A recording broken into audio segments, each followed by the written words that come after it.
Low value men with money and in suits. Hello, my name is Chengi, and you, my precious one, are, of course, and always my world. If you're new to my channel, welcome. Welcome and welcome again. And I would love to hear from you in the comments section. Don't forget to subscribe, like, share, and hit that notification bell so that you're informed every single time I upload a video. I hope you like my backdrop. I love watching the rain, and I thought you guys should join me. This is actually my prayer corner. It's a place I come when I want to look out into the world and pray. So I thought I would share this particular space with you, change it up a little bit. What can I say? Okay, so we're talking about low value men with money and in suits. Listen to me, girls, listen to me. Okay, I know there are a lot of guys out here in these streets. We have kind of got used to high value, low value, and we really don't know what the definition of a high value and high value man and a high value woman are. And I've done videos on this channel about high value men, high value women. Please go searching on my channel and you will find what those are. We've spoken about low value men.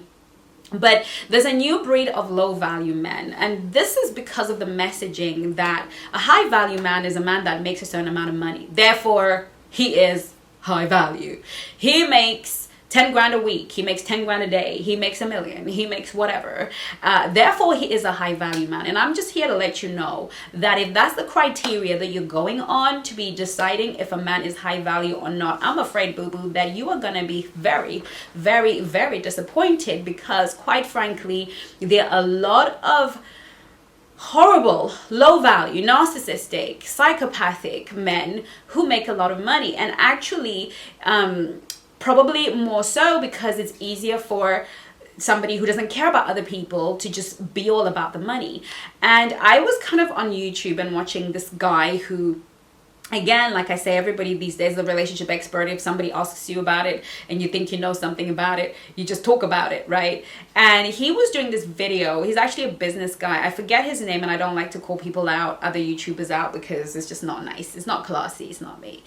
And he was sort of, I think he does more business stuff, but he was sort of having this video on how to make sure she pays for the date. And I was like flabbergasted. I was like, damn. And he actually calls himself high value. So he's talking about, how, he's a millionaire and has all this money and is so successful and travels around the world. And everywhere he goes, women pay for him. And he's talking about where he got his suit from Dubai, and he picked out the fabric and they made it for him, and he is in the fashion business, and he is just so like, I mean, hello, come on. That is like a low value man in a suit. That is a low value man with money, and your behind has to run. What is a high value man? A man that provides, protects, and cherishes. Provides.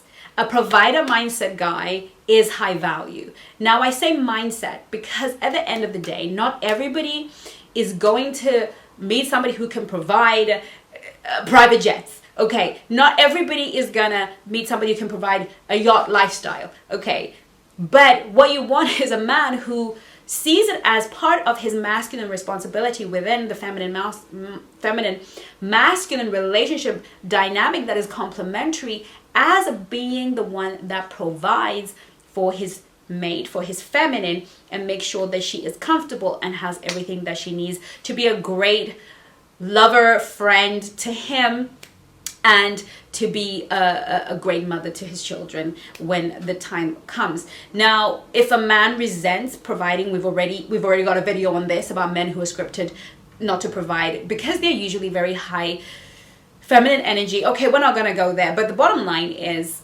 a man has to just want to. He's gotta want to, and he's gotta see it as his duty. This is a high value man, will see it as part of his duty. My son sees providing for his wife as his duty as a man, not like a privilege he's giving to her in exchange for sex, right? Because that's not what I've taught him.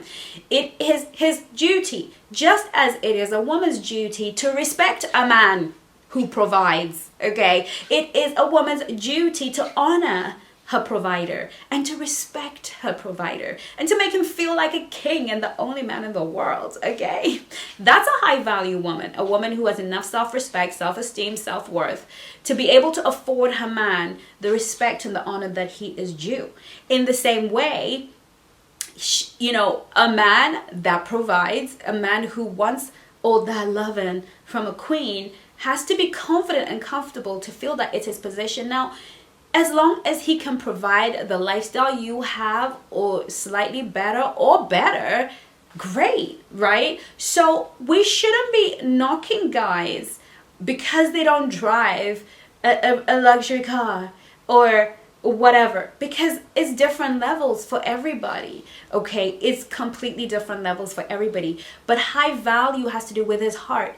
Does his heart, his mindset, his attitude feel that he is supposed to, expected to, as a high value man, be a provider? Does he protect you not only from the world, from his family, from people who disapprove, from your critics, from the critics that come from within his world and the critics that come from outside of his world? Does he protect you emotionally? Does he protect you mentally? Does he protect you physically? Can he protect you? And third, final but definitely not least and most important, does he cherish you?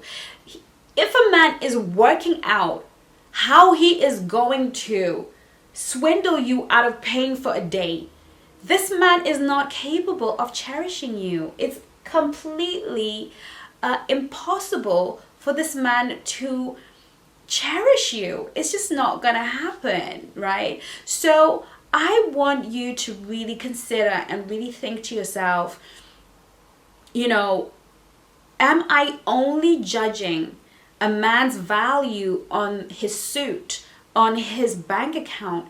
Because if you are, you're going to end up in a bit of a tizzy-wizzy situation. And I, in my earlier dating days, when I was, well, you know, starting off as a dating disaster, as you all know, I dated this guy who was a millionaire. And he invited me over to visit him. I did.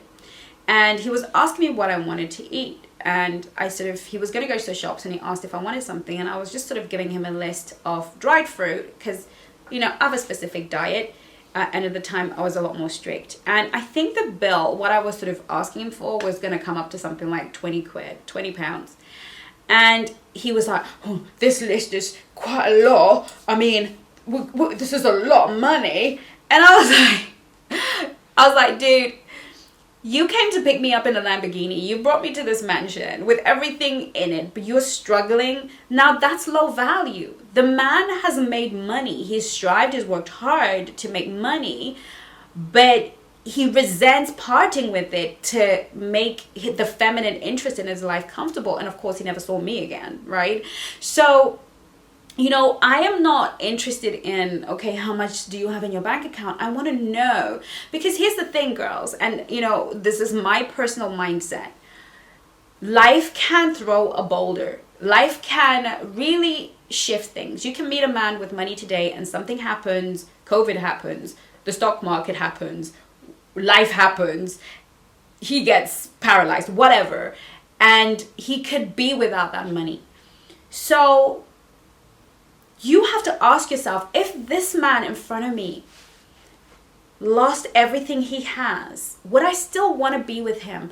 Is there still enough in him as a man? Is he the guy that's going to be like, you know what, I'm not going to sit here, feel sorry for myself or my family starves. I'm going to go and do whatever I have to do without committing that is legal, moral, and ethical. You know, if I have to stack shelves or whatever to, you know, to bring myself back up to where I was. You want to be with a guy who's a fighter. You want a man's character to be sorted so that if life happens, you can still respect that man because you respect his mindset, you respect his heart, you respect the fact that he cherishes you and treats you with kindness and thoughtfulness. And, you know, these are the things that I zero in on. So whilst I am always very grateful and really appreciate a man of means who can take care of me and cherish me and spoil me, whilst I'm very appreciative of that, I don't let that sway me. I don't let that be why I would decide to continue long term with somebody or cut it off. Because I understand that it's not about the expense of his suit, his cars, his clothes, whatever. It really is about the man within. Is he using his money to buy sex from you? Do you feel like, because some men feel like they've got money, so if I spend this amount of money on you, then you owe me sex. Like, no. Again, no, I don't. And quite frankly, high value men don't think that way. And they just don't. They don't think, okay, you've been on 3 dates and I've paid and I've spoilt you and I bought you this and I bought you that and I bought you that, and therefore you owe me sex. Like, whatever a man does for a woman, if he's of high value, it shouldn't be like he's had to bankrupt himself to do it.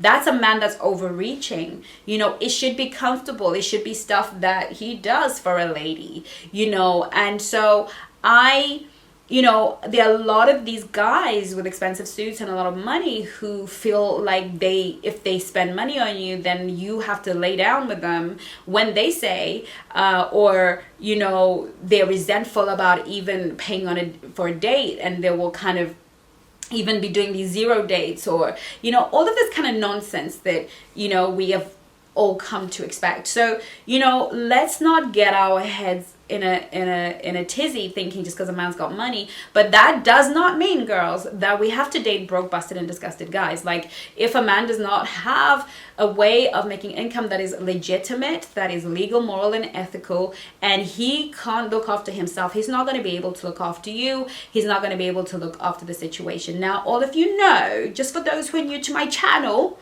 right, this is not a gold digger channel. This is a hypergamous channel. Yes, I believe in hypergamy, right? I believe in the fair exchange of relationship transactions, right? I find it really funny how men get really offended and upset because they're like, all women want is money. And women on the other side go, all men want is sex. And we just need to stop, right? We need to stop and understand that men want sex. Women want financial security and they want to be spoiled. So yes, let's say women want money, men want sex.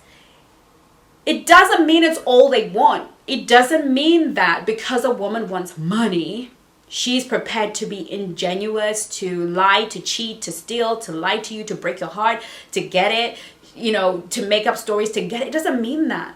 Just because a man wants sex from a woman doesn't mean he's prepared to lie, cheat, steal, rape.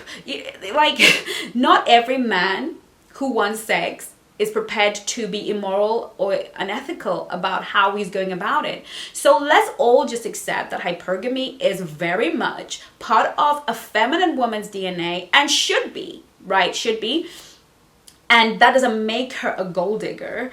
And just like a man sexually wanting you for sexual gratification and security doesn't make him a player, right? It just makes him a man and a woman. And the sooner we accept these realities about each other, the better. But that doesn't mean that the hypergamous woman cannot be supportive financially to her man in seasons and in times and in a way that is comfortable for her. And it doesn't mean that a man who wants to, a woman for sexual security and stability, that, he can't be gratifying to her sexually either. A man can want sex from a woman and be able to sexually gratify her so the experience is just as amazing for her as it is for him. And a woman can want money from and security and provision from a man, but also bring wealth, her own ideas to the equation. So it doesn't mean that we don't cross share and make it worthwhile for each other, but we do have to be clear about who's bringing what into the equation. So basically, long story short, all of it wrapped up together, we're saying that just as a woman is not high value because she's pretty and her nails are done and she, that is a part of being high value. Also, a man is not high value simply because he's wealthy and dresses nice. So I don't want you ladies falling into that trap. I hope this video was really helpful. If you want to chat with me or any of my coaches, do visit us on chengisworld.co.uk/shop, and let's have a discovery call. Let's talk about it. Let's talk about your particular situation. Let me help you out. Let me help you out, girl. So you can join the hundreds of women that are finding love, getting married, just having a great time, and all of which have come through my doors. So I want you to be part of that. Don't let love wait, boo-boo. Okay, let's do the work. I will see you on my next video. In the meantime, take care of you. Love you lots.